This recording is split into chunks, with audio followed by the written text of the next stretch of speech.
Madame, Monsieur, bonjour. Il est 9 heures. Merci de nous recevoir chez vous en cette matinée du 29 octobre 2021 et nous serons ensemble jusqu'à 10h30. Ce matin, en compagnie du docteur Fethi Benachno dans la rubrique santé, nous allons nous intéresser à cet épuisement professionnel mais personnel aussi. Donc ce sentiment de fatigue intense, j'imagine que beaucoup d'entre vous connaissent un bout donc de cette perte de contrôle qu'on connaît aujourd'hui par le terme du burn-out. Alors le burn-out, quels sont ses symptômes et surtout comment le gérer, comment le guérir. Toujours sur le registre santé, nous allons nous intéresser ce matin donc aux accidents vasculaires,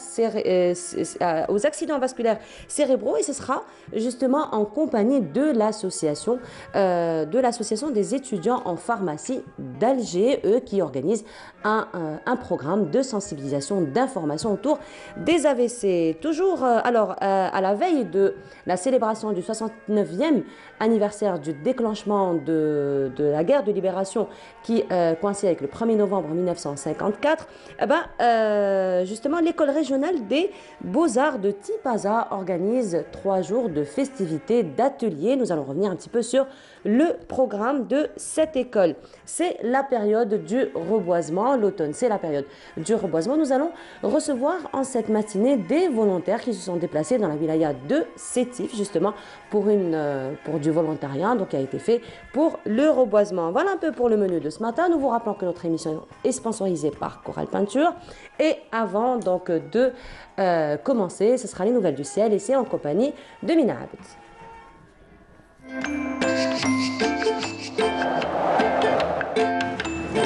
La météo vous est présentée par Mobilis. Mobilis, أينما كنتم. Mina Abed, bonjour. Bonjour. Comment ça va? Ça va? Tranquille. Oui. Ça va. Pourquoi tu me regardes comme ça? Je sais pas. Quelque chose qui a changé? Possible. Très possible. Peut-être bien Peut-être que oui. c'est ma voix. Aussi. Peut-être c'est ma voix. J'aime bien. Voilà. Ça, ouais, ça fait un... Ouais, voilà. Ça fait? Ça fait quelque chose. Ça... Voilà, donc s'il n'y a pas l'image, on n'aurait pas su que c'était moi. Du tout. Du tout. Du tout, du tout. Ah, ça fait un petit genre? Oui. Non, mais ça te va bien. Ah, et tant Non, mieux. mais ça te va bien. Ah bah ça va, tant mieux, ça me remonte un petit peu le moral. C'est plutôt agréable à entendre. Je suis audible au moins. Oui. Voilà, on non, arrive non, à non. m'entendre. Pour ça, il n'y a pas de souci. Voilà, de toute façon, on va dire c'est grâce à l'humidité que tu nous annonces chaque C'est matin. grâce à l'humidité que tu as cette voix? C'est grâce à l'humidité que tu nous annonces chaque matin. Toujours plus de 90%, plus de 100%. Non, là, ça va. Non, là, ça a baissé quand même. 50%. Donc je vais pas 40. prendre d'humidité. Donc je vais pas prendre d'humidité comme bouc émissaire. Du tout. Du tout, Non, j'ai c'est pas pas la intérêt. faute à l'humidité. Du tout. Ah, non. Quoique. Quoique, si quand même. Non, si tu, quand même. tu sors le matin. Je sors le matin très Voilà. tôt. Oui, ah, non, effectivement. non, c'est l'humidité. Très tôt. C'est l'humidité. Voilà, mais Là, je te promets que je prends du miel avec du citron. C'est vrai? Ouais. Et ça marche? Non. Voilà. Comme quoi. Mais sinon, il va faire toujours humide? Ben oui, le Toujours. matin, le soir, oui, oui, oui. Le matin, le soir. Donc je devrais faire plus attention le matin et le soir. Faut un petit... Une petite écharpe. Exactement. Non, Je l'ai dit la semaine dernière. Voilà, j'ai Noir. écouté. Qu'est-ce qui se passe? J'ai écouté. T'as écouté? J'ai écouté. T'as pas écouté? Bah, tu peux vérifier au niveau de la salle de C'est vrai? maquillage. Mais je vais aller vérifier, c'était une écharpe. Un peu plus de détails sur Avec l'humidité plaisir. aujourd'hui, les températures? Oui, Allez, avec c'est à toi. plaisir. Merci beaucoup, bonjour à tous et très bon réveil. Ce matin, un taux d'humidité qui atteint les 50% sur les régions côtières, un petit peu de brume également, et puis un ciel plutôt voilé tout au long de la journée sur l'ensemble des régions nord, sur les régions sahariennes. On notera un ciel dégagé sur le nord Sahara, la Saoura, les oasis se voilaient également vers l'extrême sud de l'Ogaré, le Tassil avec quelques orages sur le Sahara oriental. Les températures de cet après-midi, eh bien, on notera sur la moitié nord, en 3 degrés à Annaba, 22 Constantine, 25 Alger, Tizi Ouzou, 25 également à Oran, 21 degrés à Chlefrilizen, 18 à Al-Biyad, Nama, 26 Gardaya, 25 Hassim Saoud, 29 Ilizi, 31 degrés à Tamarasset, Insalah et Adrar, et enfin 39 degrés, ce sera la maximale pour l'extrême sud. On passe tout de suite à l'état de la mer. Pour cet après-midi, eh bien, on notera une mer très très calme sur l'ensemble des régions côtières avec des vents entre 10 et 20 km/h à l'ouest, au centre et à l'est. On passe tout de suite au continent africain pour aujourd'hui. Notre un ciel peu nuageux à Khartoum, voilé au Caire. Peu nuageux également à N'Djamena et Niamey côté Mercure. On va avoir 24 degrés à Tripoli, 30 au Caire, 39 à Khartoum, 41 degrés quand même à N'Djamena et enfin 39 degrés à Niamey. Encore une fois, excellente matinée et à tout à l'heure midi.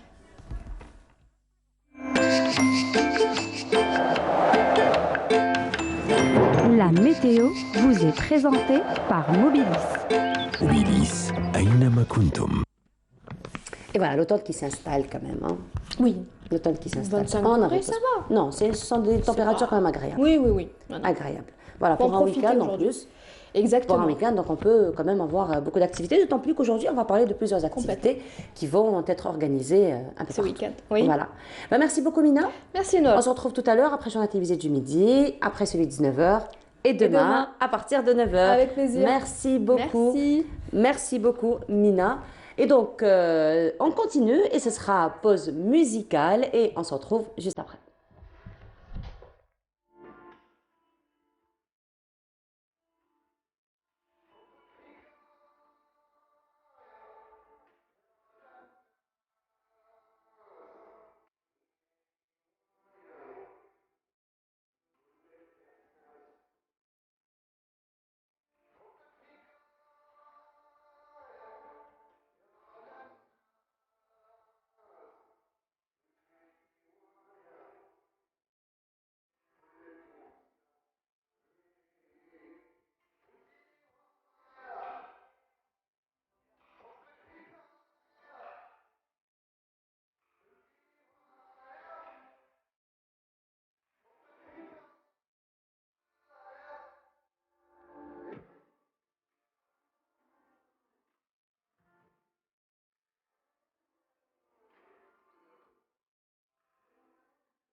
Et de retour sur le plateau après cette très belle balade et on retrouve Dr Fathi Ben Achnou. Bonjour docteur. Bonjour, صباح Comment ça va? الخير. Bonjour, أخي حراشيات حراشية.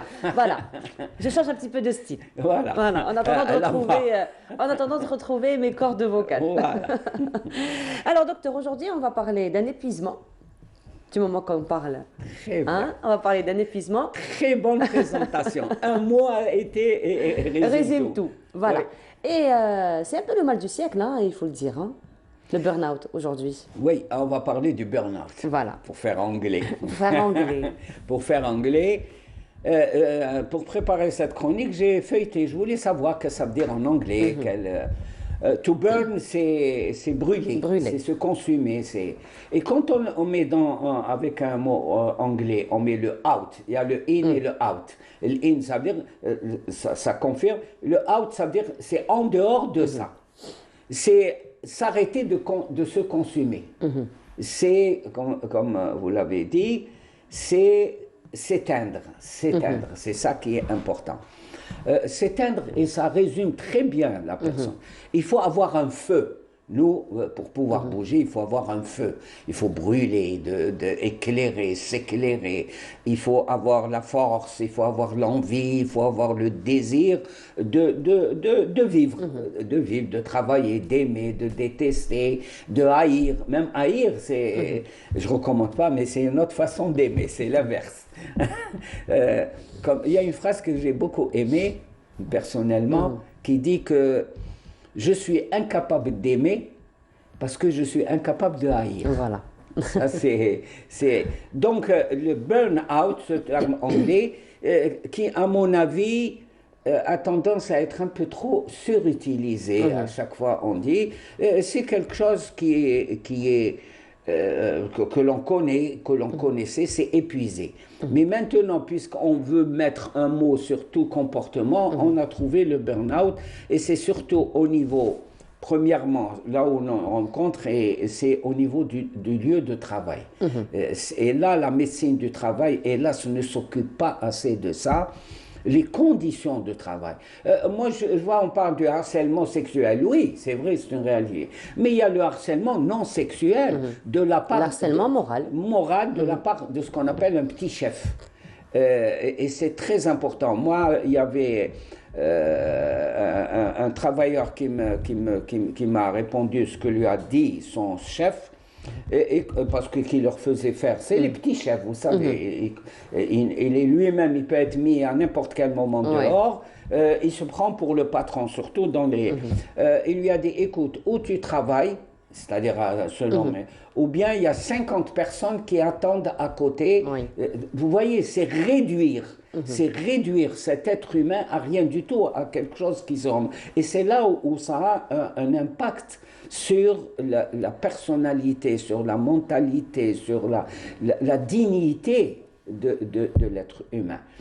Et vous savez, on dit qu'il faut respecter la dignité de tout être humain, parce que chaque être humain, sa richesse, c'est sa dignité.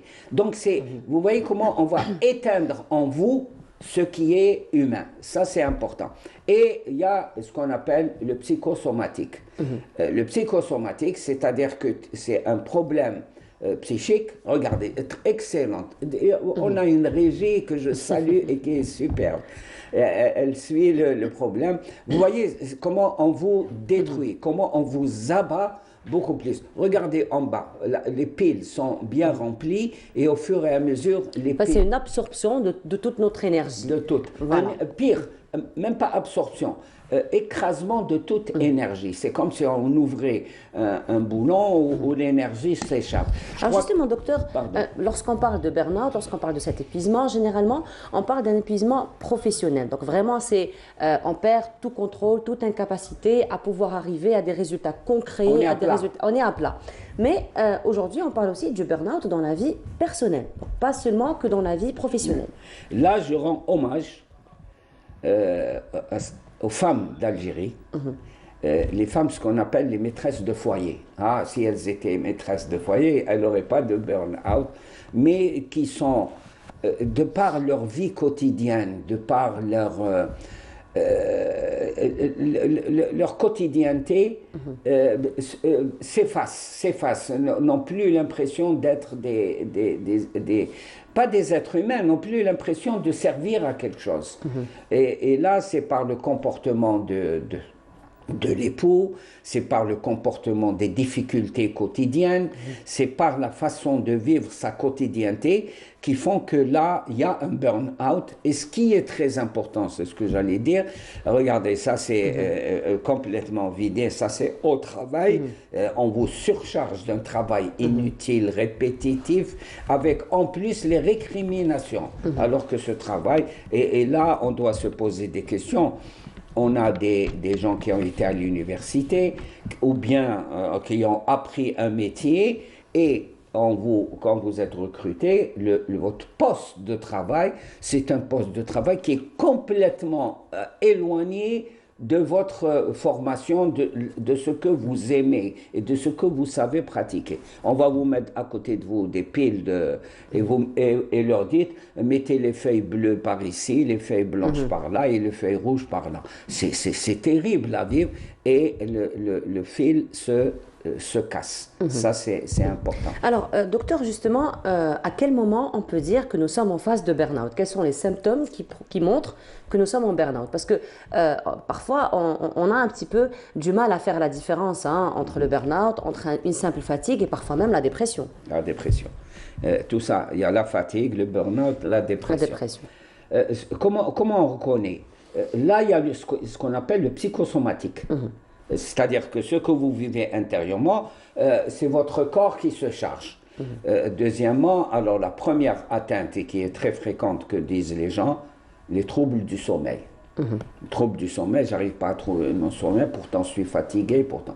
Deuxièmement, les troubles d'appétit. Vous n'avez plus d'appétit, vous n'êtes plus intéressé, vous n'êtes plus attiré. Ensuite, ce qui est important, c'est la vie communautaire, on a des amis. Premièrement, le cercle familial. On délaisse les enfants. Regardez les feuilles que je vous disais tout à l'heure, c'est comme ça. Et on se pense très beau, c'est le café, c'est la cigarette. Il y a même qui tombe, ça c'est beaucoup plus grave. J'ai dit des troubles du sommeil. Vous avez un copain ou une copine ou un collègue, écoute, tu prends donc les pilules bleues, tout ça, tu arrives à dormir et tu rentres dans un cercle infernal. Il y a l'alcool aussi, il y a l'alcool, il y a la drogue, il y a pour moi, la drogue, c'est pas la fumette ou la drogue. Ce qui est important, c'est perdre son libre arbitre, c'est-à-dire sa personnalité, sa liberté de décision, c'est de vouloir s'accrocher à quelque chose qui est un comprimé bleu ou jaune ou vert ou je ne sais pas comment. Et là, c'est des choses qui apparaissent comme ça. On va consulter. Et on va consulter. Docteur, j'arrive pas à dormir, j'ai plus d'appétit, je fais des analyses, tout ça. Et c'est là où intervient le rôle du médecin.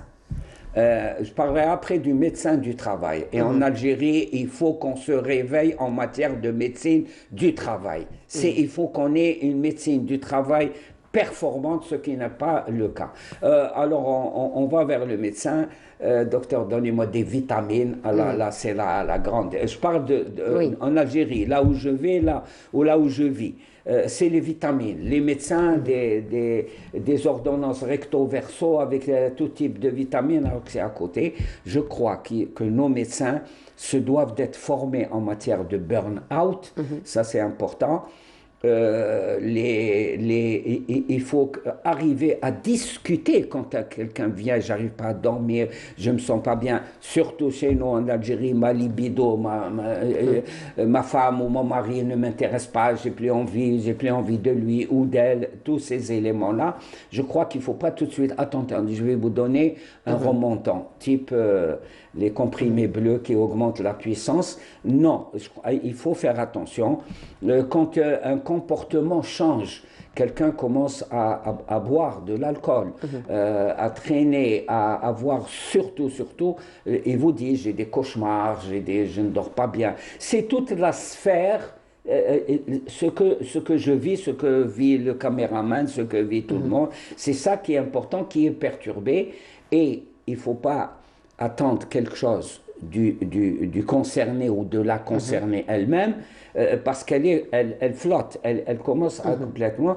Et là, on a vu même en Europe des gens qui vont jusqu'à se suicider sur les lieux de travail. Sur les lieux de travail, ils se suicident et c'est un appel.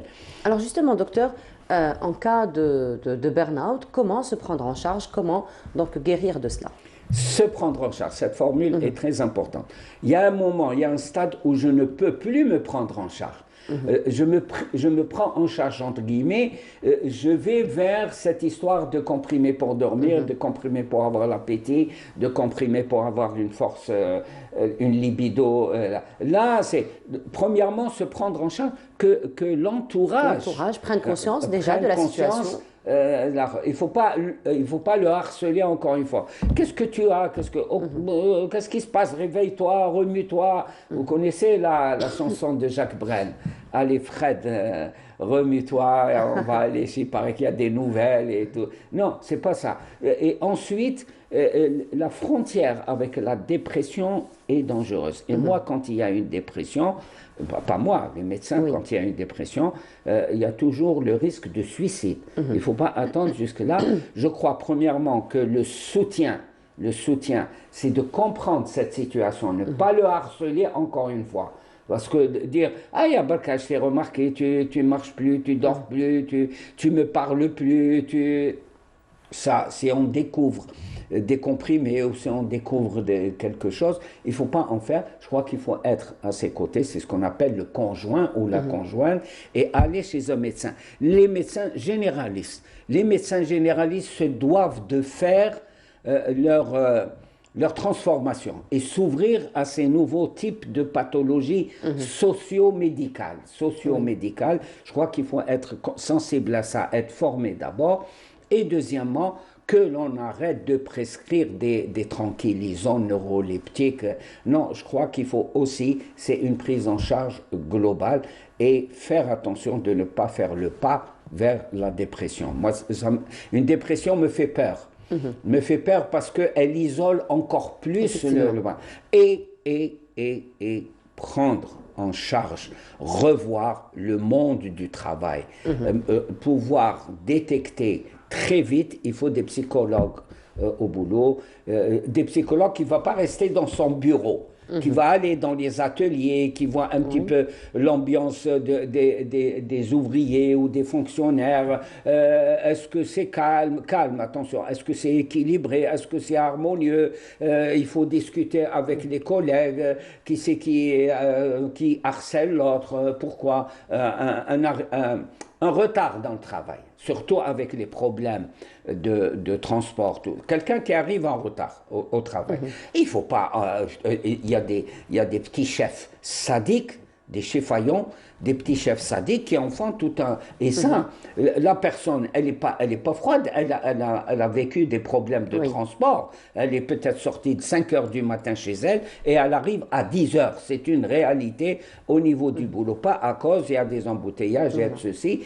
Là, il faut que la psychologue ou le médecin du travail soit au sein du groupe. Il ne soit pas isolé dans son équipe, dans son bureau à tenir des réunions. Je crois que c'est là. Et le plus important, c'est de détecter.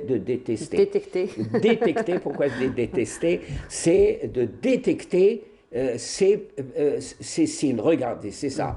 C'est très bien quand on crie comme ça, quand on se vit.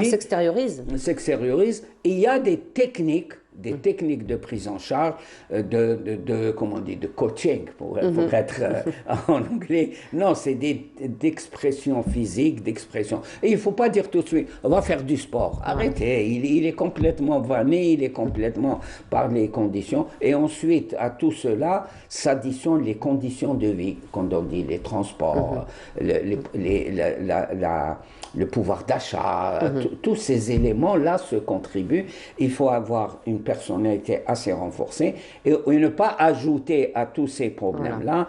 Et le burn-out, c'est un épuisement. Moi, j'aime mieux le Alors terme. justement, là, vous me tendez la perche par rapport à cet épuisement. Alors docteur, à chaque fois que vous êtes là, à chaque fois que vous passez avec nous, vous insistez toujours sur quelque chose de primordial, j'ai envie de dire, c'est l'éducation sanitaire, encore une fois, puisque le burn-out, on peut l'éviter avec une hygiène de vie quand même et un rythme de vie, j'ai envie de dire, plus apaisant et donc on peut prévenir finalement la situation du burn-out. Ce que fait Canal d'Algérie à travers Bonjour d'Algérie. À travers vous, en votre présence, chaque vendredi. Et c'est le fait d'en parler. Mais moi, ça me met pas mal à l'aise, au contraire, je suis très agréable. C'est qu'il faut une politique nationale. Il faut, maintenant, moi j'entends parler des assises nationales de la santé. J'ai lu ça dans les journaux et à la télé. Hein. Mais je crois que si on doit transformer, c'est former notre système de santé. Pourquoi tout cela ne peut pas être fait dans une polyclinique? Pourquoi attendre d'être hospitalisé dans un service psychiatrique à l'hôpital? Mais c'est ça l'éducation sanitaire, c'est que la santé de proximité, c'est ça. C'est qu'il faut qu'il y ait des liens entre la polyclinique et le médecin du travail. Pourquoi le médecin du travail n'adresse-t-il pas au médecin ou à la psychologue de la polyclinique où réside le sujet du burn-out et de dire voilà comment que ça se passe et de faire un travail. Et c'est ça l'éducation sanitaire. C'est de faire de l'éducation, c'est au moment de la formation des textes de loi, des textes comme on a fait pour le harcèlement, je crois qu'il faut se remuer. Et l'éducation sanitaire, c'est ça, c'est que ça permet de faire de la prévention pour éviter l'hospitalisation en psychiatrie. Voilà. Alors, justement, donc là, on parle un petit peu de ce burn-out. Donc, on a compris qu'il touche beaucoup les adultes parce qu'il y a quand même plusieurs facteurs qui favorisent un petit peu le fait qu'on arrive très vite à cet épuisement, à ce burn-out. Mais qu'en est-il des enfants? Est-ce que les enfants peuvent aussi connaître cette situation? J'allais vous dire une chose. Justement, dit le burn-out, les travailleurs, tout ça, je dis, on a oublié les enfants. Voilà, j'allais vous le dire et vous l'avez très bien fait. On est sur la même longueur d'onde. Très important. L'exemple, c'est les enfants, les écoliers au Japon. C'est connu depuis longtemps. Il sort de la maison, j'ai vu un documentaire, il sort comme un travailleur à 6 h ou à 5 h du matin de la maison et il ne rentre qu'à 22 h ou 23 h. Effectivement. Et il a un programme hyper chargé. Et au Japon, il y a des suicides d'enfants. Il y a des suicides d'enfants par le fait qu'ils vivent cette tension de leur vie de tous les jours. Ça entraîne des suicides. Et là, on peut penser aussi que les enfants puissent faire un burn-out. Ça, c'est important. C'est un épuisement. Un épuisement. Et là, il faut faire attention parce que c'est des êtres en développement. Voilà. Pour se développer, surtout au point de vue mental, il faut une nourriture adéquate. Il faut une nourriture adéquate et les nutriments essentiels pour qu'ils puissent faire attention à ça et faire face, beaucoup plus, faire face à cet épuisement. Chez nous, il faut avertir les parents, c'est là l'éducation sanitaire, ce rythme effréné.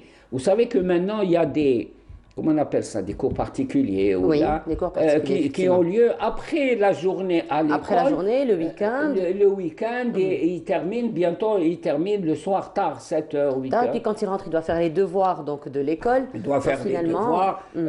Ils n'ont pas, c'est des êtres en développement, ils n'ont pas l'affection, l'affectivité de la maman, des canins, hein. C'est important, c'est une mise au point, qu'est-ce que tu as fait, c'est donner de l'importance à cet enfant, surveiller son alimentation, mais ne pas dire ça c'est notre système éducatif va vers quelque chose d'étonnant, c'est on ne base que sur la moyenne. Quelle moyenne tu as eu? C'est uniquement. Vous allez voir, le premier trimestre va s'achever, il va y avoir les premiers examens. Classiquement, je ne connais pas avec le Covid. Et ensuite, vous verrez, le jour de la publication des résultats, ou comment on appelle ça? Les bulletins. Les bulletins. Ah, cette formule formidable. Les bulletins, les écoles seront prises. Mais là, je crois qu'il faut dire aux parents, il faut faire de l'éducation aux parents, il faut leur dire de voir et d'écouter le canal Algérie, qu'on ne s'occupe pas de son enfant uniquement à partir du bulletin. Ça, c'est une pression terrible. Et même les parents, les mamans sont sous une pression terrible, le père. Donc, vous voyez que c'est une ambiance anxiogène, une ambiance de pression, une ambiance de harcèlement. Ça, c'est la voie royale vers le burn-out. Vers le burn-out. Donc, mieux vaut prévenir que de guérir, encore une fois. Toujours. Voilà. Je crois qu'il faut contrebalancer cette équation parce que nous, lors des congrès médicaux, des trucs comme ça, l'orateur clôture son intervention. La prévention, il vaut mieux prévenir que guérir. Maintenant, à l'étranger, la pratique de la médecine, de la santé publique, c'est prévenir d'abord pour ne pas guérir ensuite. Pour ne pas guérir. Nous, c'est... Voilà. Voilà, très bien. Il faut quand même prévenir. Toujours. Toujours. Merci beaucoup, Vous savez docteur. pourquoi, pardon, prévenir, il faut étudier les mots. Je crois que c'est prévenir, c'est avant qu'ils ne viennent. Avant qu'ils ne viennent, effectivement. Merci beaucoup, docteur. De rien. On se retrouve vendredi prochain avec une autre thématique, encore une fois. Et avec une autre voix. Avec une autre voix. Ce sera la voix originale. Originelle et originale.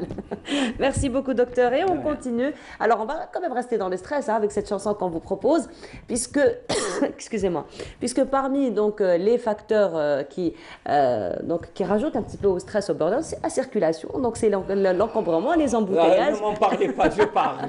Non, aujourd'hui, c'est vendredi, ça va, c'est fluide. Aujourd'hui, c'est fluide. Et justement, Sidi Ali Fernandel nous interprète une très belle chanson sur les embouteillages. Belek Metelek, qu'on vous laisse voir et on se retrouve juste après. الكراسي البوليسية هذا يوقف هذا يصفر هذا ينسف الاخر يغبر وانا ما نصيب ما نفكر ما فيا لا نتقل ولا ندني حتى نصيب روحي وحدي نغني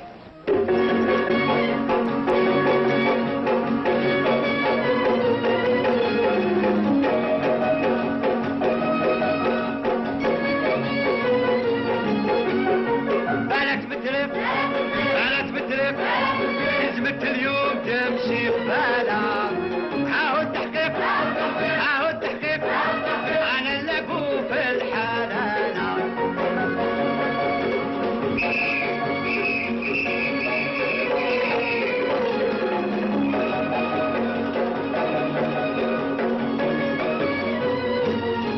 البوليس ياخو حار وافتح وقتايا خاصر النهار يدور ويكسر يمين وصار هو حالته حالة بالك مدرب يثبت اليوم تمشي حالة عاود تحقيق على اللقو في الحلالة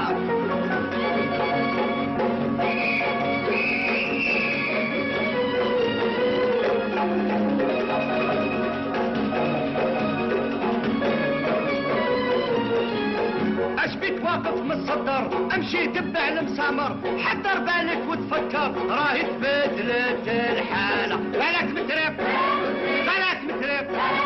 يزمت اليوم تمشي بالك عاود تحقيق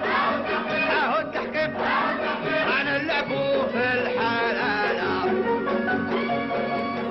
Et voilà, c'était donc Sidi Ali Fernandel, Belek Metelek. Et cette fois-ci, nous allons toujours rester sur le volet santé et nous allons nous intéresser aux accidents vasculaires cérébraux puisque, on vous le dit à chaque fois, les étudiants sont très actifs, ils font un travail colossal en matière de sensibilisation. L'association des étudiants en pharmacie d'Alger sont parmi nous ce matin, on les reçoit souvent et ils ont un programme très intéressant. Aujourd'hui, parmi nous, Yasmine Tiran. Bonjour Yasmine. Bonjour. Alors, vous êtes vice-présidente chargée du volet santé publique au niveau d'ACEPA. Yes. Marhaba. Merci. Yes. Et Sarah Wahab, coordinatrice du programme AVC. Sarah, bonjour. Bonjour. Marhaba bikoum. Merci. Alors les filles, ACEPA, on en parle souvent.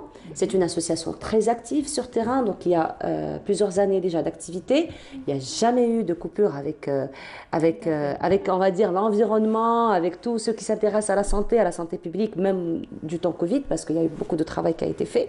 Et cette fois-ci, vous vous intéressez donc aux AVC.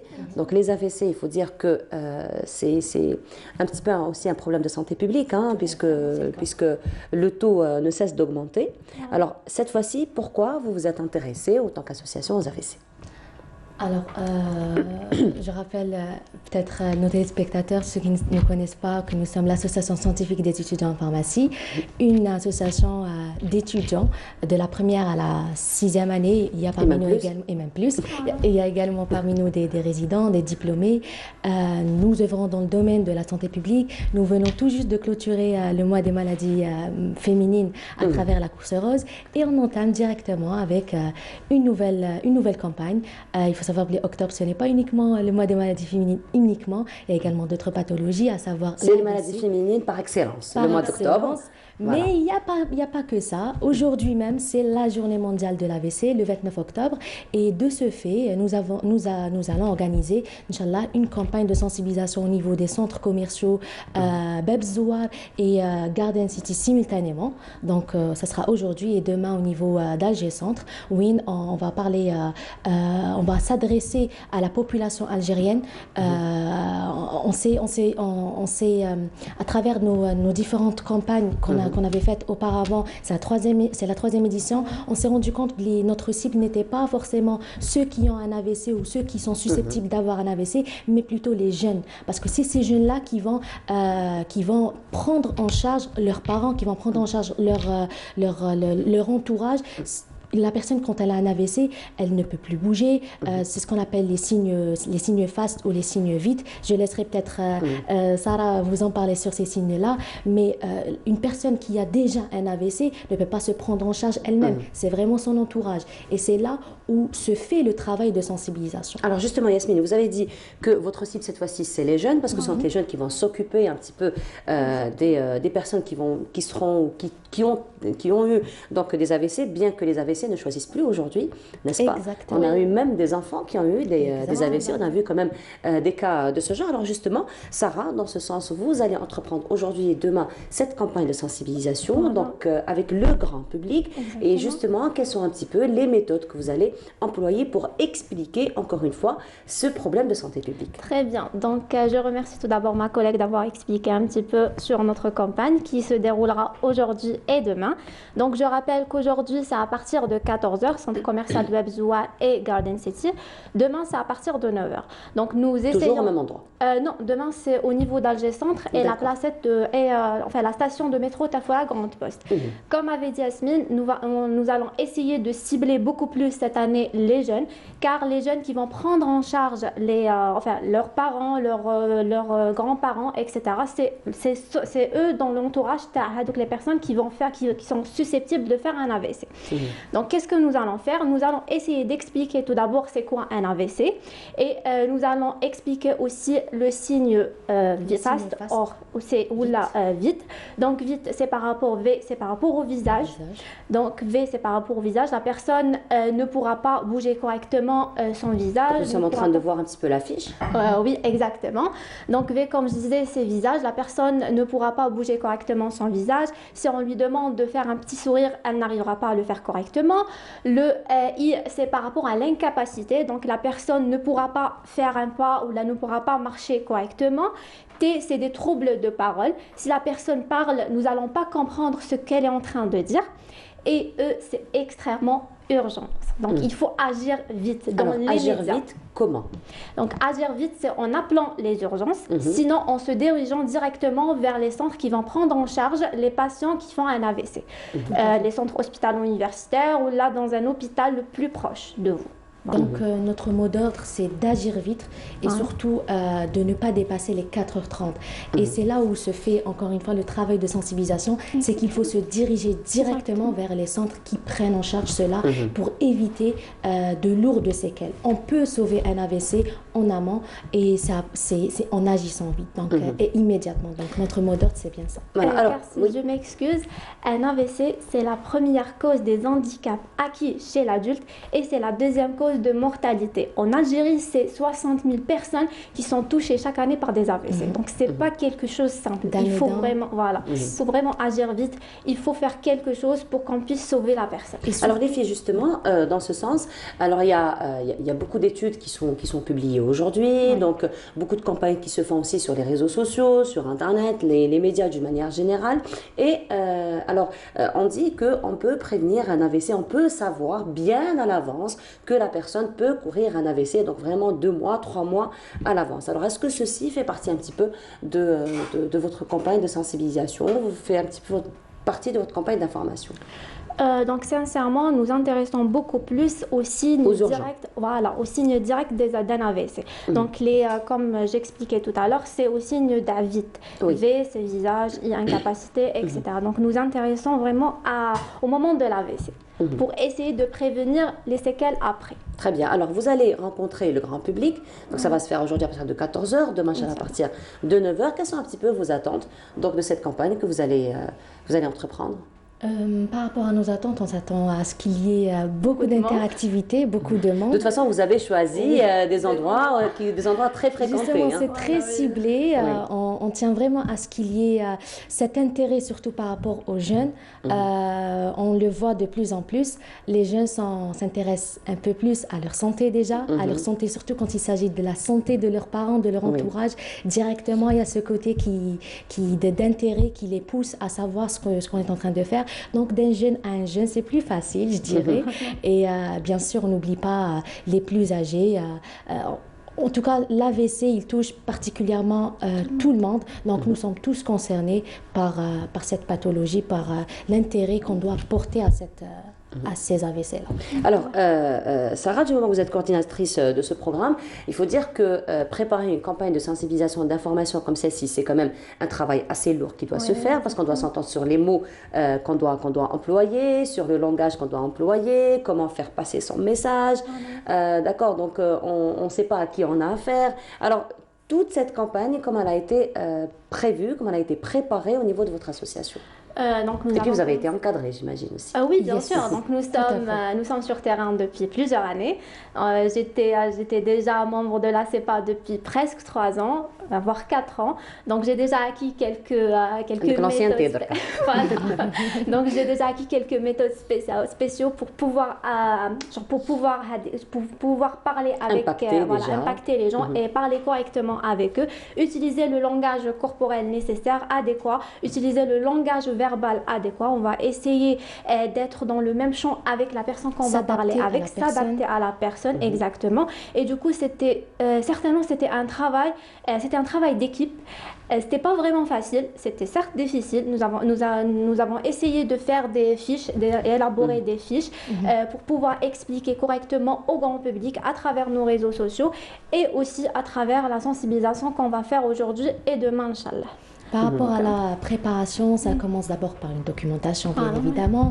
Par la suite, on élabore un programme, du contenu, on essaye de voir... Alors, programme, contenu, ça se fait au niveau donc, de l'association, des membres de l'association, ou bien vous êtes encore une fois assisté, encadré par des médecins, par des pharmaciens aussi, du moment que vous êtes des étudiants en pharmacie. Donc, il y a un certain encadrement.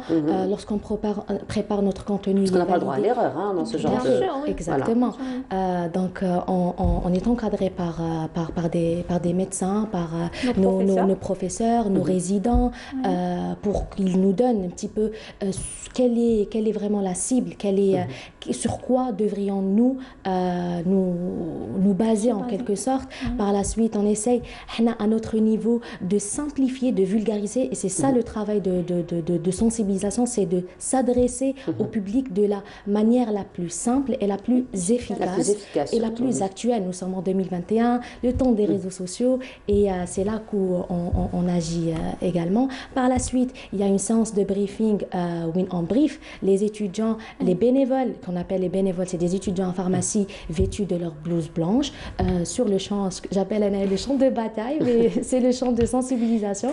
C'est un champ de bataille aussi, parce qu'on est en train de batailler pour la santé publique, donc pour avoir une santé publique quand même assez solide. Voilà, donc c'est un petit peu l'acheminement de nos journées de sensibilisation. Je dirais, Anaya, que le domaine de la santé publique, enfin le domaine de la sensibilisation, c'est un art. C'est pas tout le monde qui sache vraiment sensibiliser, même si tu es documenté, même si tu as toutes les informations nécessaires, le fait de rapporter l'information et de l'expliquer, de la vulgariser à un simple citoyen qui n'a pas forcément les connaissances qu'il faut, c'est vraiment un art. Effectivement, c'est un art. Alors là, je partage parfaitement votre avis, mais sinon, les filles, il faut dire que aujourd'hui, nous sommes à l'ère de la technologie, donc on est en plein dedans. dedans, on ne peut pas faire autrement, n'est-ce pas? Alors, c'est vrai que vous êtes sur terrain, que vous partez vers le public, c'est ce qui est très intéressant, parce qu'il faut dire que quand même le contact humain a un impact très spécifique. Mais sinon, qu'est-ce qui se fait aussi sur les réseaux sociaux? Parce qu'il faut dire que lorsqu'on est sur terrain, ce qui est intéressant, effectivement, ce contact humain, mais qui reste réduit. Alors, on sait très bien que ACEPA est très active, que ce soit sur terrain ou sur les réseaux sociaux. Donc, qu'en est-il pour cette campagne? Tout à fait. Donc, encore une fois, parallèlement à toutes les campagnes de sensibilisation, on s'est rendu compte que le côté des réseaux sociaux, le côté du numérique est d'autant plus important que le présentiel, parce qu'on est en sensibilisation à grande échelle, on touche la population d'Alger, la population du sud, du nord, de l'est et de l'ouest, et cela à travers des infographies, à travers, quand vous venez de le voir, ça a été publié au niveau de notre page Facebook, Instagram, ACEPA la page. Également, à travers des vidéos où on essaye vraiment d'expliquer à la population d'une autre manière. Donc, on utilise plusieurs formats pour toucher un petit peu toutes les tranches d'âge et toutes les... Aussi à travers des stories. Donc on va essayer de partager aujourd'hui notre sensibilisation au niveau des centres commerciaux. Comme ça, la population algérienne qui est sur Instagram ou sur Facebook, elle pourra voir ce que... Sur LinkedIn aussi. Sur LinkedIn, oui, ils sont aussi actifs sur LinkedIn, c'est vrai. Voilà, LinkedIn, parce que je vous suis sur LinkedIn. Twitter, Instagram, Facebook, même parfois on avait l'habitude de faire des vidéos sur YouTube. Même si on veut vous rater, on ne va pas vous rater. Ça, c'est qu'est-ce qu'il fait sur les plateaux télé. Voilà. Donc ça fait plaisir. Pour la bonne cause. Voilà, exactement. Pour la bonne cause. Voilà. Alors les filles, donc ça c'était pour un petit peu le programme de sensibilisation aux problèmes, donc plutôt aux accidents vasculaires cérébraux. Donc ça va se passer, on rappelle, aujourd'hui à partir de 14h. Demain, Inch'Allah, ce sera à partir de 9h. Donc vous avez choisi, comme on l'a dit, des endroits où donc j'ai envie de dire les espaces sont très très fréquentés. Il faut dire aussi que ACEPA est très actif sur terrain. Donc c'est ce qu'on donc à chaque fois qu'on vous reçoit sur les plateaux, c'est toujours un programme, un nouveau programme, c'est toujours beaucoup d'efforts qui se font pour la sensibilisation. Donc là, c'était le mois d'octobre. Le mois d'octobre, donc rose, qui est un mois donc de sensibilisation par excellence au dépistage précoce. Alors, est-ce qu'on peut en parler? Qu'est-ce que vous avez fait justement, encore une fois, pour ce mois d'octobre? Donc justement par rapport au mois d'octobre rose, j'ai envie de vous dire que pour nous ce n'est pas l'octobre rose mais c'est l'octobre en couleur relative à plusieurs pathologies. Il y a le rose pour le cancer du sein, il y a le vert pour le cancer du col de l'utérus et il y a le jaune pour l'endométriose. Il n'y a pas uniquement qu'une seule pathologie féminine. Pour le mois d'octobre? Pour le mois d'octobre? Non, justement, ce n'est pas uniquement pour le mois d'octobre. Je rappelle nos téléspectateurs que ce mois d'octobre est juste un rappel parce que c'est une station en fait pour faire un bilan. Voilà, on aime les occasions. Il y a une occasion pour tout. On commence d'abord par les anniversaires. Voilà. Est-ce que vous avez l'habitude d'être avec vos proches? J'imagine que les anniversaires, les occasions sont toujours une occasion pour se retrouver. Donc c'est le même principe. Donc c'est un moyen de rappel, mais il faut savoir, Bli, ça s'étale durant toute l'année. Donc le dépistage précoce à travers la mammographie, ce n'est pas uniquement le mois d'octobre, c'est à titre de rappel encore. De rappel, de sensibilisation, de bilan, mais sinon ça se fait tout au long de l'année. Ça se fait tout au long de l'année. Tout au long de l'année. Voilà. Merci beaucoup les filles d'avoir été parmi nous ce matin. Donc on rappelle juste votre événement qui va se dérouler aujourd'hui à partir de 14h et ce sera au niveau de... Donc aujourd'hui à partir de 14h au niveau du centre commercial de Bebzouar et aussi Garden City. Demain, Inch'Allah, à partir de 9h au niveau de la placette de la Grande Poste et aussi à la station de métro Tafoura Grande Poste. Et donc, ceux qui ne seront pas sur place pourront encore une fois vous retrouver sur les réseaux sociaux. Vous êtes partout. Voilà. Exactement. Vous êtes partout. D'accord? Là où il y a un réseau social, il y a ACEPA. Voilà, pour avoir plus ample information. Merci encore une fois à vous. Yasmine Tiran, vous êtes vice-présidente chargée du volet santé publique au niveau d'ACEPA. Et aussi Sarah Waha, vous êtes coordinatrice du programme des AVC. Merci beaucoup encore une fois. Belle continuation à vous et beaucoup de courage et bravo pour ce que vous faites. Merci. Et on continue. Cette fois-ci, nous allons parler d'art. Et ce sera en compagnie de notre collègue qu'on salue très très fort ce matin, Nassiba Jaïdir. Elle elle qui s'est intéressée justement à un atelier de céramique au niveau de l'école supérieure des beaux-arts d'Alger. On se retrouve juste après. Et dire que tout commence à partir d'une boule d'argile. L'argile, une matière qui n'a plus de secret pour ses étudiants. Une matière qu'ils façonnent pour obtenir la forme voulue. Un atelier animé par des professeurs qui ont fait leur classe dans cette même école. Leur passion pour la céramique, ils l'offrent en partage.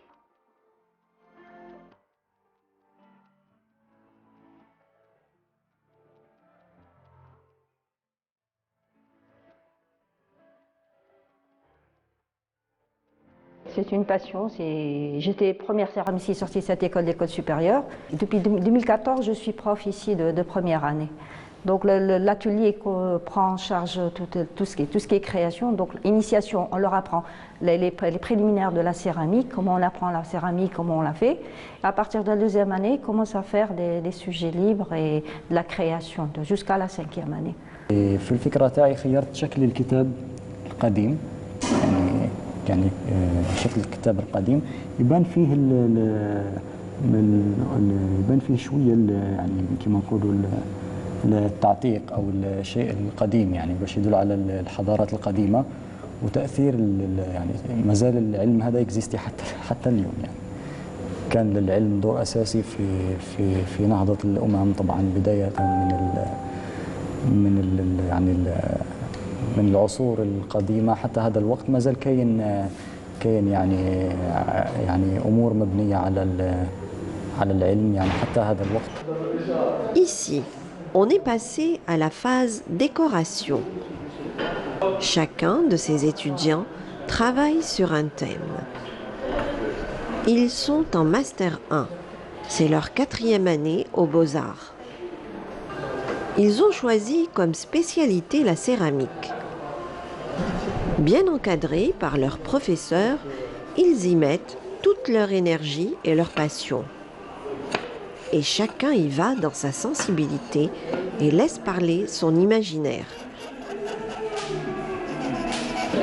Le sujet de ce semestre, qui est en 4 séances, c'est le mouvement et le dynamisme. La réalisation de ce travail, ça va être sur 1,5 mètre de carreaux de faïence. Ils ont le choix de travailler sur 20-20, 15-15 ou 10-10 ou mélanger les trois dimensions. Bon, dès le début, on demande de faire des recherches, chacun sur son thème choisi. Ils commencent à travailler, faire des croquis sur du papier, plusieurs croquis pour arriver à un dessin définitif. On a fait des croquis sur des feuilles A4 et après on a commencé à dessiner sur les carreaux et voilà, directement on a appliqué les couleurs. D'une étape de travail à une autre pour arriver au résultat escompté. Un travail sur lequel on se concentre et l'on se laisse guider par son inspiration. Dans ce champ thématique, à chacun son rythme. Après cuisson, les carreaux de céramique sont à nouveau assemblés. On procède au rectificatif avec précision et minutie. Passion et patience sont les maîtres mots dans cette discipline.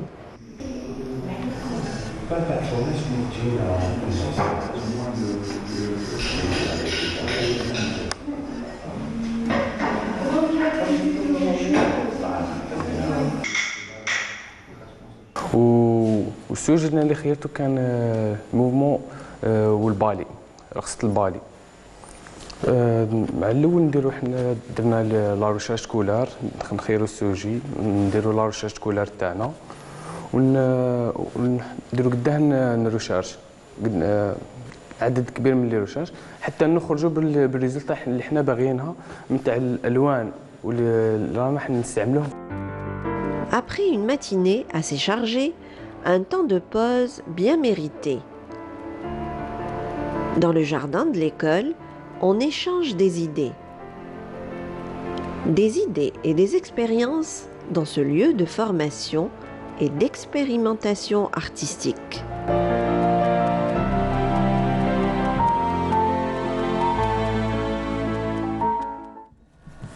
Et de retour sur le plateau, c'était donc un reportage de Nassiba Djaïdir qui s'est intéressé sur cet atelier de céramique au niveau de l'école supérieure des Beaux-Arts.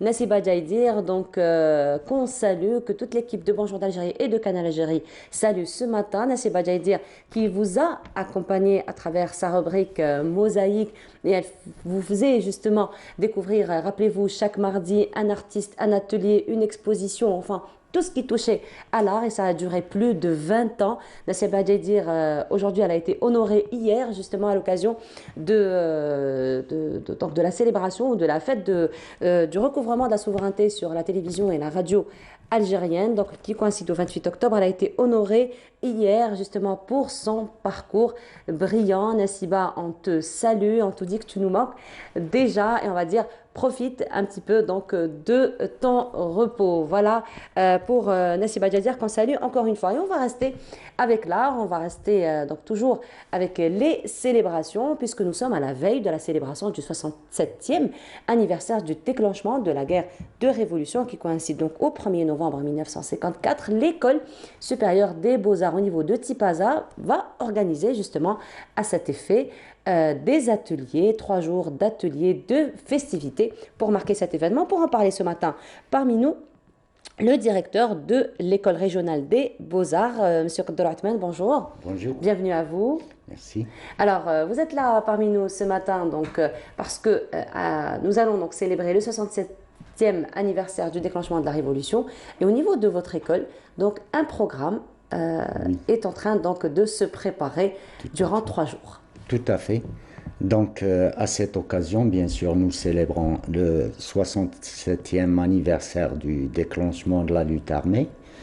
Et par là même, l'école profite de l'occasion aussi pour faire organiser des journées portes ouvertes sur l'école pour pouvoir permettre aux visiteurs de voir un petit peu qu'est-ce qui se fait à l'école, le type de formation, etc. Entre autres, nous avons invité quelques artistes locaux, notamment M. Ali Bouchachi, qui fait, j'ai oublié le terme, l'appellation, il fait du fil, l'art du fil.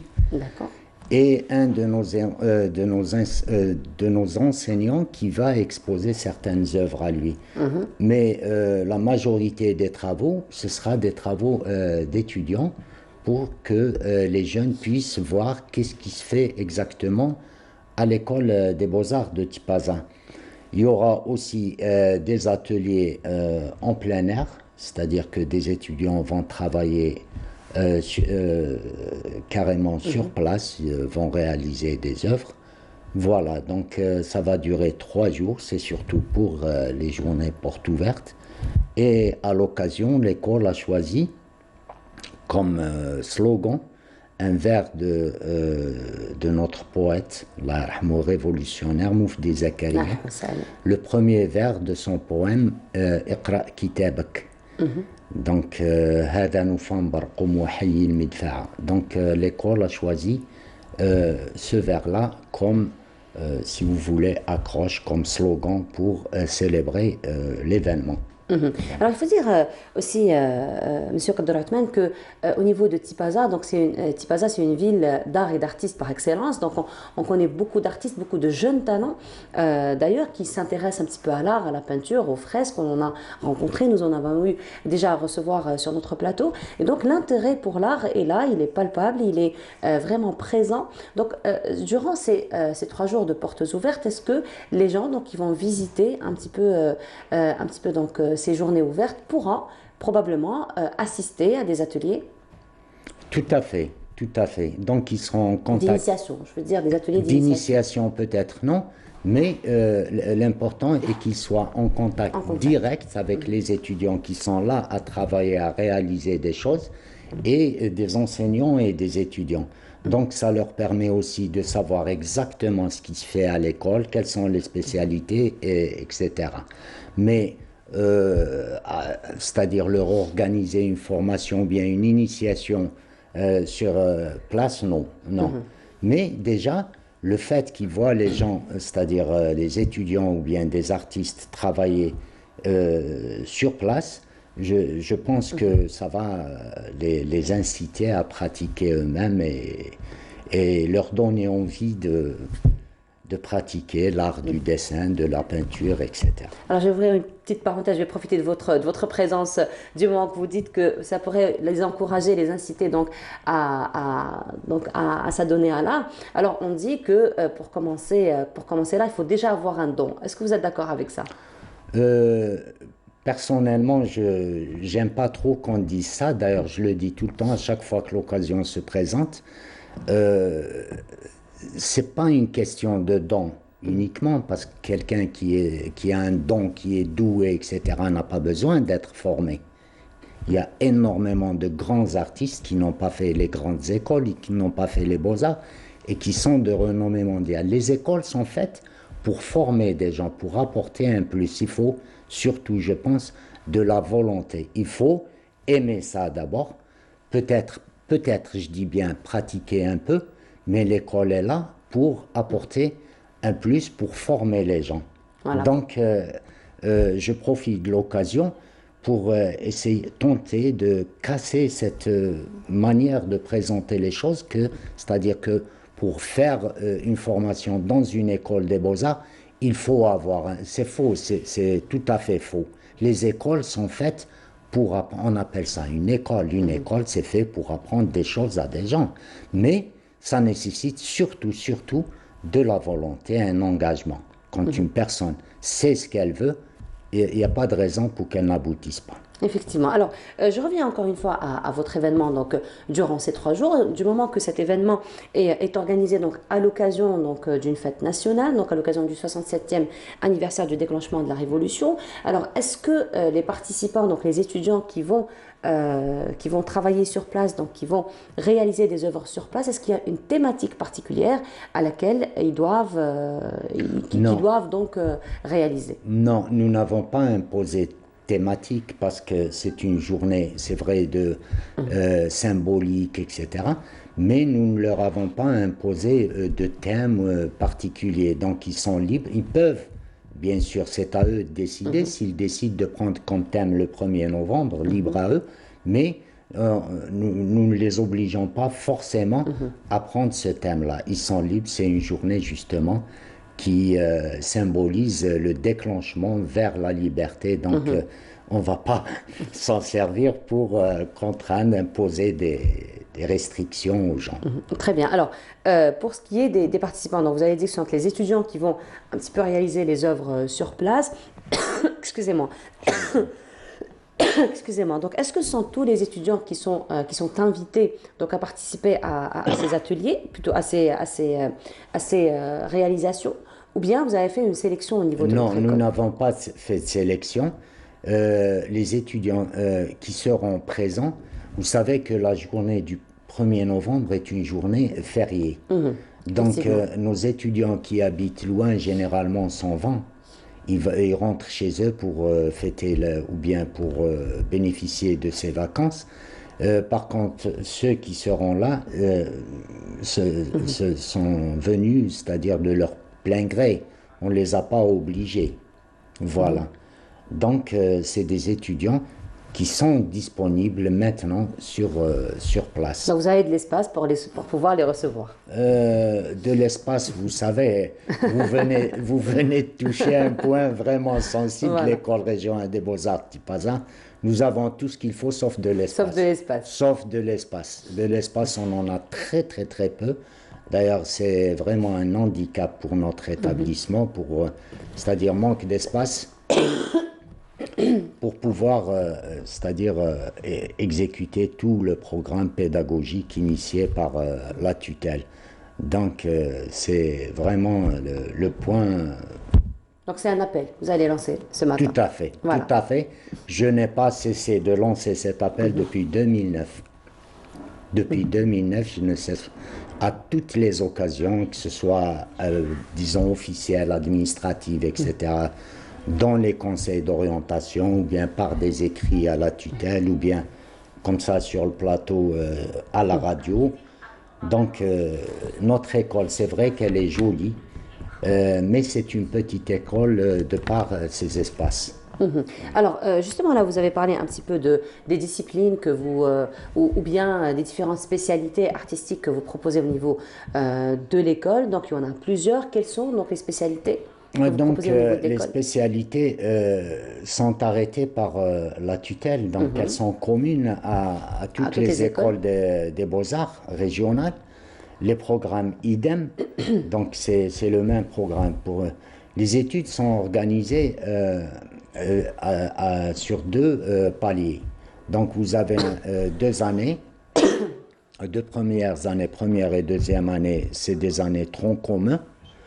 Donc c'est le tronc commun où l'étudiant pratique pratiquement toutes les matières, si vous voulez, qui sont c'est des matières pratiques, des matières qui ont trait directement à la spécialité, des matières pratiques d'appoint et des matières dites théoriques comme l'histoire de l'art, etc.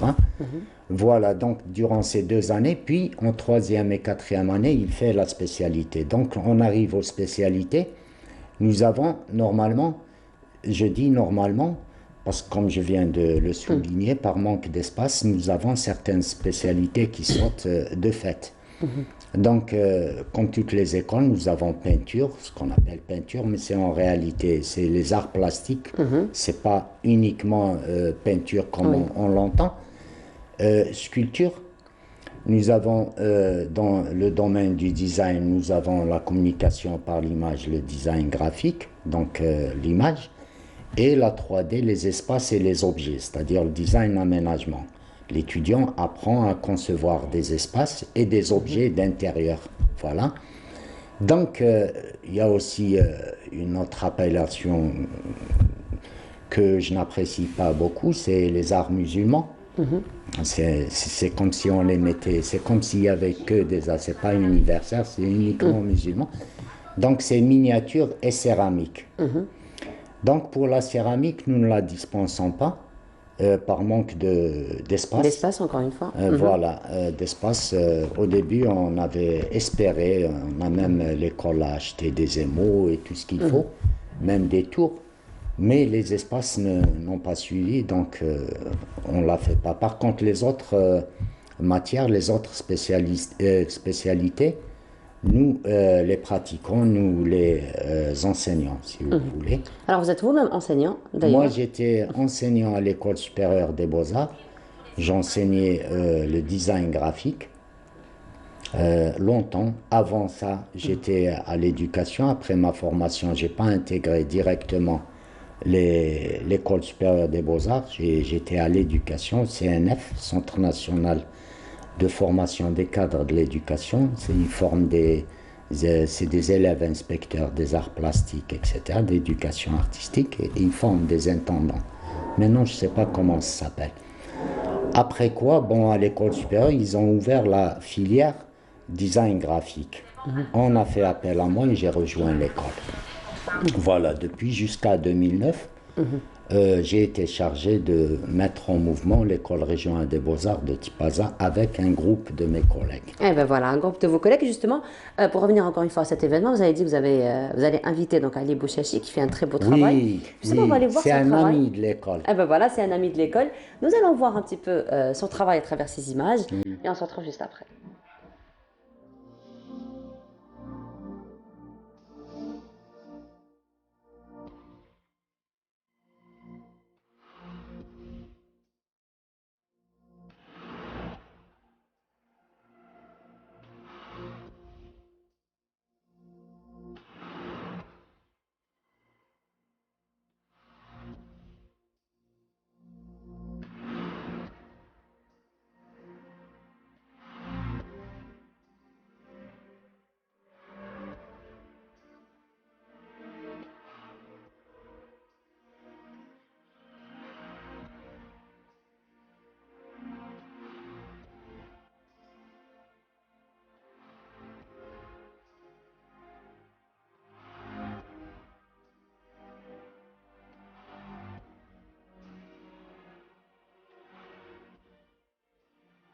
Et voilà, donc de retour, c'était un petit peu le travail. On a vu en image le travail de Ali Bouchachi qui sera donc votre invité à cet événement. Tout à fait. Voilà, alors on va rappeler l'événement. Donc ça va commencer quand? Le premier. Le premier. Le premier à 10h, c'est le lancement des festivités officiellement.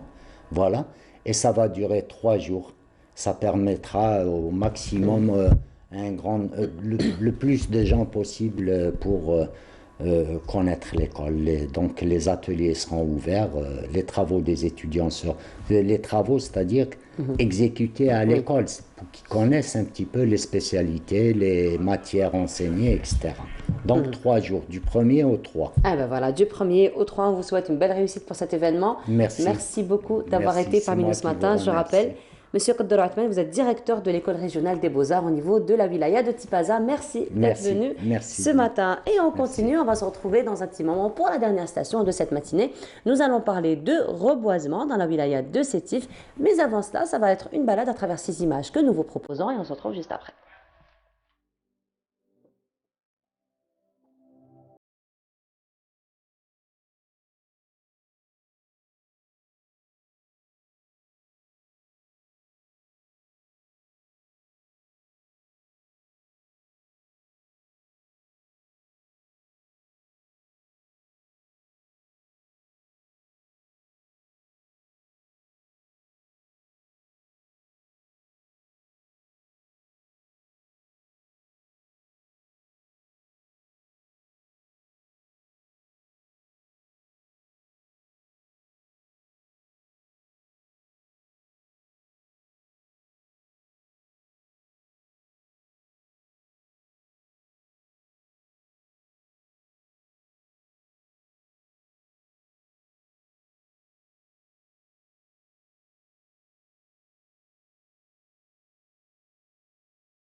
Enfin une peinture algérienne aux normes internationales.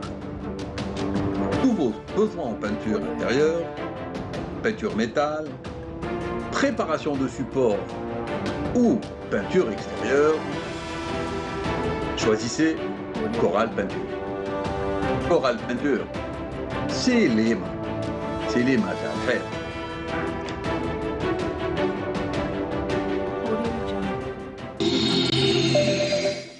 Et de retour sur le plateau, cette fois-ci, nous allons nous intéresser au reboisement dans la wilaya de Sétif. C'est la période, mais aussi rappelez-vous que le mois d'été a été quand même un été très dur pour certaines wilayas après les feux de forêt. Donc la campagne de reboisement a déjà commencé et des volontaires sont parmi nous ce matin. Faisal Belarussi, bonjour. Bonjour. Bienvenue à vous. Merci et pour aussi, l'invitation. Marhaba bek, et aussi Aziz Barouch, marhaba. Bonjour à vous. Merci de l'invitation. Marhaba bikoum. Alors, vous êtes dans le volontariat, donc on va dire que vous êtes déplacé dans la wilaya de Sétif pour cette campagne de reboisement. Donc, comment le travail de coordination avec les locaux a été fait donc, pour entamer cette campagne? Merci. Au nom de tous les villageois du village de Tigretendrer, la région d'Istiala, on me remercie de l'invitation. Et ce volontariat s'inscrit dans, comment dirais-je, surtout le reboisement et l'embellissement. N'oublions pas qu'un village, il faut l'entretenir. Vous savez bien que les pierres, les routes, avec le temps, ça bouge. Donc on essaye de maintenir pour que les gens aient leur maison bien, toujours en bonne, comment dirais-je, qui soit correct. Ouais, qui soit correct. Justement, voilà. Alors, pour cette campagne, donc, vous vous êtes déplacé sur place donc, en compagnie de l'association l'association qui se trouve sur place. Alors justement, cette campagne a déjà débuté. Donc, comment le travail a été fait sur place, notamment par rapport au choix donc, des plans, parce qu'on sait très bien que le choix est quand même une étape très importante. Absolument. C'est fait en collaboration avec la direction des forêts de la région.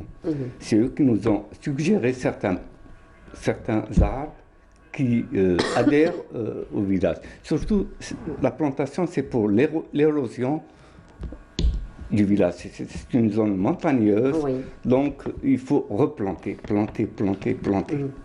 Et en même temps, on a profité pour embellir, nettoyer le village. Et ça avec l'aide des autorités, de l'association civile de la région. C'est la région d'Istiala. D'accord. C'est pas uniquement Sétif, c'est la région d'Istiala. D'accord. Voilà. Alors justement, notre collègue Rila Soud Hamouda vous a suivi sur place donc, pour voir un petit peu comment cette campagne s'est déroulée. Donc je vous propose de voir ce reportage. On se retrouve juste après pour en parler.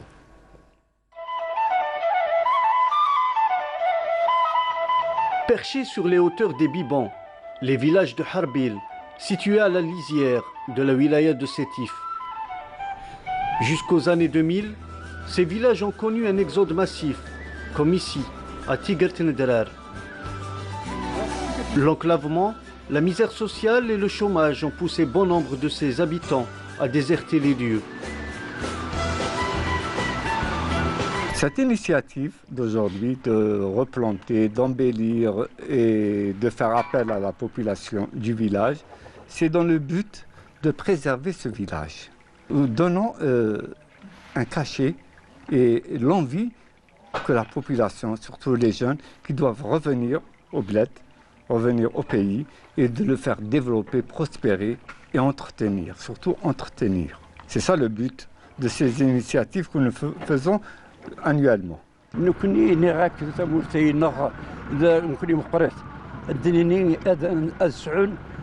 في سمين الجيل يدون باش الزون والبنون والسحيبين إما دبر ويقرا صندوق ونقول تمور تنسى الصح.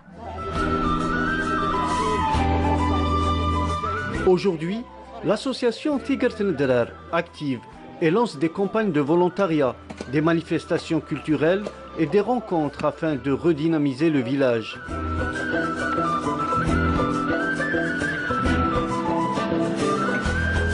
Prépare ça pour nos enfants, pour l'avenir de nos enfants.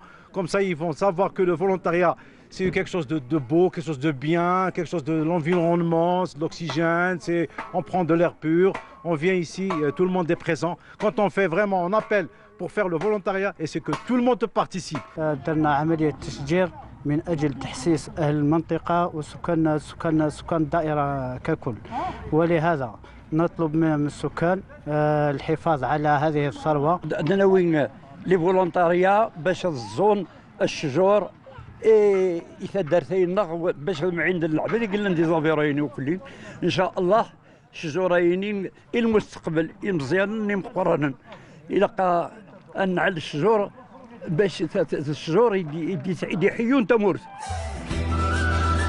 L'objectif, trouver des solutions pour un développement économique durable, d'autant plus qu'il existe un potentiel dans les secteurs de l'écotourisme, l'agriculture de montagne et l'artisanat. En fin de compte, s'il n'y a pas de la main-d'œuvre, s'il n'y a pas l'humain, rien n'existe. On essaie d'inculquer ça à nos nouvelles générations. C'est d'être ensemble, de vivre ensemble. C'est une mode qu'on a un peu perdue ici, dans nos montagnes. C'est vrai que les décennies qui sont passées, il y a beaucoup de villages, des hameaux, il n'y a pas beaucoup de moyens. Et l'État a aidé à travers le gaz naturel, à travers les branchements. Et nous, on va essayer de faire le bien-être. On va essayer de faire des projets qui sont en adéquat avec la région de Thiala.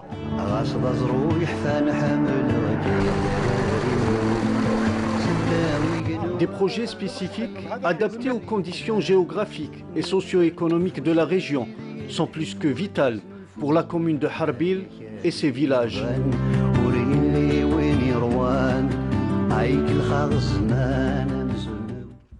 Et de retour sur le plateau, c'était donc la campagne de reboisement et c'était un reportage de Riles Ould Hamouda. Et nous revenons donc, là vous étiez donc sur place, vous avez travaillé en collaboration avec la Direction Générale des Forêts. Donc c'est ce qui est encore plus intéressant parce que de toute façon, dans une campagne de reboisement, ce qui est intéressant, c'est vraiment de faire attention à ce qu'on doit planter. Donc c'est un choix très minutieux qui doit se faire, n'est-ce pas? Oui, alors quand on a fait lancer le mot, le volontariat, c'est 3 jours. C'était le 21, 22, 23. Il fallait acheter des arbres. Il fallait acheter des arbustes. Donc on a fait appel aux forêts qui sont très présents et je les salue parce qu'ils font un travail très difficile dans une région très difficile. Et Inch'Allah, on va encore les aider. On les a appelés, on nous a orientés vers les achats du cyprès, du tout, du saf, des arbres qui s'adaptent à la région. Et dans ce programme, on n'a pas fait que ça, on a fait le tri des déchets aussi. On essaye d'avoir un mode de vie autre que la capitale ou ailleurs. On a fait aussi un centre culturel, on a inauguré. Et par rapport à ça, je lance un appel pour que ce centre culturel soit enrichi, c'est ça. C'est très important parce qu'il ne suffit pas de vivre, de dormir. Ici, il y a ce qu'il y a aux alentours, c'est surtout nos enfants, comme tout le monde l'a insisté sur ça, c'est très important qu'il y a un centre culturel, il y a un savoir-faire, un savoir-vivre. Comme ça, les générations futures voudront revenir. Alors là, c'est intéressant dans le sens où donc il n'y a pas eu que campagne de reboisement, mais il y a eu toute une campagne finalement de donner vie un petit peu à la région. Absolument, absolument.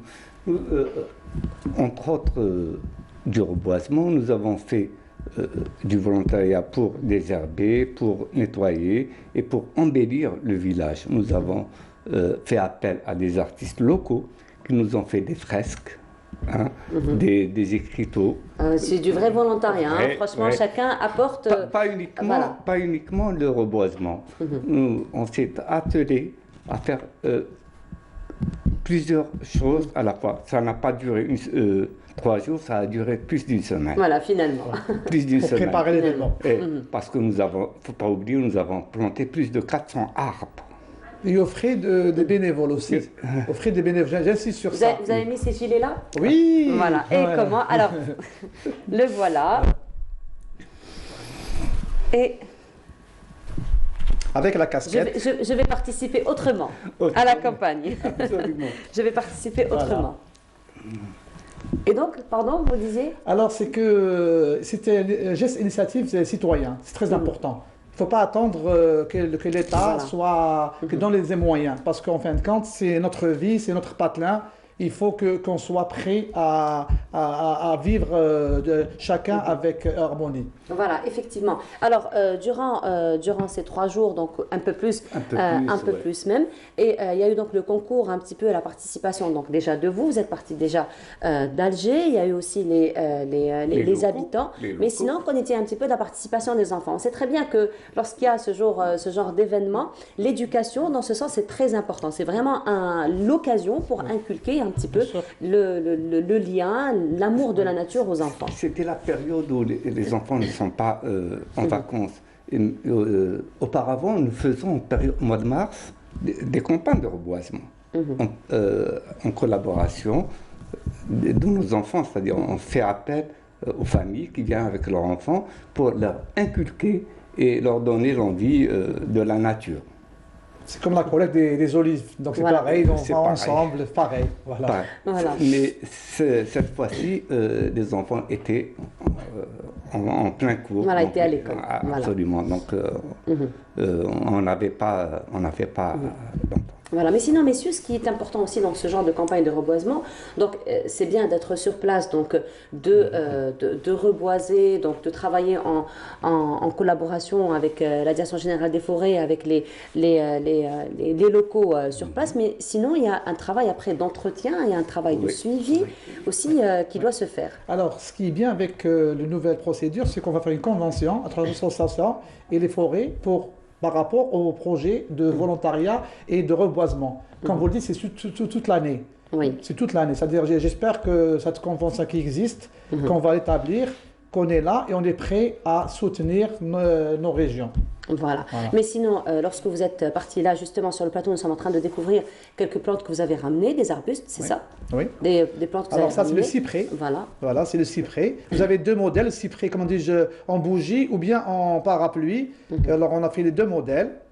Et aussi, vous avez à côté l'eucalyptus. Non, ce qu'on a ramené, c'est tout. Ce qu'on a ramené, on a deux modèles. Et on a fait l'eucalyptus et aussi on cherche la biodiversité. On ne cherche pas à ramener qu'un seul choix. Et ce sont des espèces qui existaient déjà auparavant dans la région. Et qui se maintiennent. N'oubliez pas qu'il y a aussi, comment on appelle ça, le djilid. Le djilid, c'est vrai, par rapport à la grêle. Donc il faut des arbustes qui résistent à ce genre de phénomène. Voilà. D'autant plus que la région quand même a été touchée par les incendies le mois d'août dernier. Déjà. Il n'y a pas que les feux de forêt. N'oublie pas qu'avant, on se faisait chauffer avec le bois. Voilà. C'est maintenant que l'arrivée du gaz de ville, l'arrivée de gaz butane et tout ça, c'est qu'avant, nos grands-parents, nos parents allaient chercher le bois pour se faire chauffer.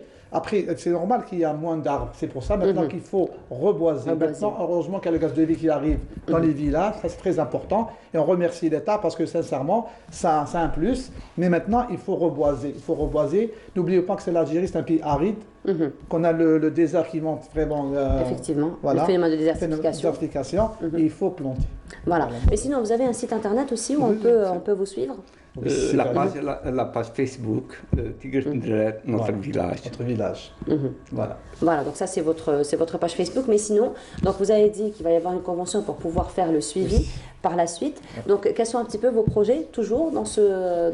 Alors c'est simple, nous on ne va pas se rester dans le village, c'est la région. Parce que la région ici, elle est un peu oubliée des autorités. Parce que c'est le nord de Sétif. C'est vrai qu'elle est enclavée, c'est des montagnes, c'est pas les plates, mais on demande aux autorités de faire un geste par rapport au motorisme. N'oubliez pas, si on embellit les villages, c'est pour que les gens viennent aussi. C'est pour maintenir la vie. C'est pour que les gens ne partent pas ailleurs. C'est ça. Donc, s'il y a des touristes, du mouvement, ça va créer des... On cherche aussi, comment dirais-je, des moyens pour que les gens fassent le traditionnel, que, par exemple, les fontaines d'eau soient bien embellies. Tout ça, ça crée un dynamisme par rapport à la région. Ah ben voilà, donc ça ce sera pour donc généraliser un petit peu vos actions. Donc ça c'est pour le reboisement, encore une fois pour la nature. Encore peut-être d'autres objectifs toujours dans le domaine du volontariat, parce que vous êtes dans le volontariat, il faut dire. Donc c'est pas un mouvement associatif, mais vraiment vous êtes en plein volontariat. Absolument. Là on veut que les autres villages prennent exemple de nous et qu'on puisse, on va les aider. S'ils font appel à nous, on va les aider pour pouvoir continuer cet élan du volontariat. Alors, c'est très connu, le volontariat, la solidarité chez les Algériens, c'est très connu. Il suffit juste donc d'exprimer le besoin. Et donc, la réponse est très vite. On profite de cette occasion pour faire appel à d'autres villages avoisinants. D'ailleurs, je lance un appel, parce qu'on va y aller ces jours-ci, parce qu'on va profiter de la trêve du dimanche, le 1er novembre. Villageois de Tijet et de Tegmiwin, on va ramener des... À Tobo. Qu'est-ce qui sont pas loin. On va acheter avec nous des arbres, on va les faire ces jours-ci. Ah ben voilà. Merci beaucoup. Donc, merci beaucoup pour tout ce que vous faites. Merci beaucoup d'avoir été parmi nous ce matin. Je rappelle, M. Faisal Belaroussi et M. Aziz Barouche, vous êtes tous les deux participants, vous êtes tous les deux dans le volontariat. M. Belaroussi, je rappelle que vous êtes le papa de Maïssa Bellar aussi, nos téléspectateurs se rappellent certainement d'elle. Elle nous enchantait chaque samedi. Elle nous enchantait, nous déjà les adultes, mais aussi les enfants. Je vais profiter de votre présence. Voilà, elle m'a fait une petite lettre. Voilà, c'est pour moi. Je vais pas la lire en direct parce que je sais que je vais pas me retenir. Hein, elle me manque tellement, Meïssa. Donc Meïssa, je te fais un gros bisou. Je te dis que tu nous manques beaucoup et un gros bisou à toi, à ta sœur, à tes frères, mais aussi à ta maman qui fait un travail colossal. Ta maman est un véritable exemple de maman, vous aussi. Hein. Elle a contribué aussi. Elle a contribué. C'est pas étonnant de la part de Meïssa, de toute façon. Meïssa, elle a contribué déjà pour les incendies, elle a contribué aussi pour la période Covid et aussi pour cette fois-ci. Merci beaucoup encore une fois d'avoir été parmi nous ce matin. Nous arrivons à la fin de notre émission. Merci beaucoup de nous avoir suivis. Je vous retrouverai avec un énorme plaisir demain, Inch'Allah, à partir de 9h. Bonne journée à tous.